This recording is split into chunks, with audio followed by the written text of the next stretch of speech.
An ultra macho male who drove me to this lifestyle. It was an ultra macho male who gave me the nickname the weight loss champion.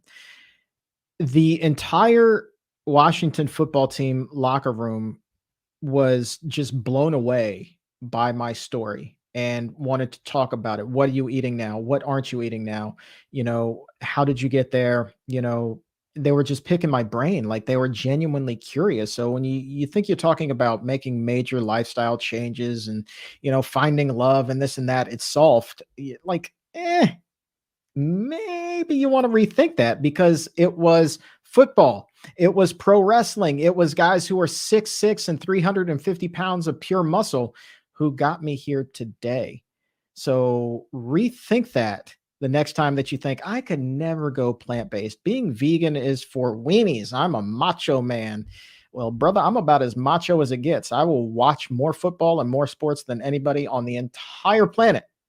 And I still eat a plant based diet.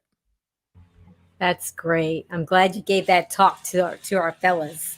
So lot of women out there that are trying to give that talk because we care so much, but we really needed that male perspective.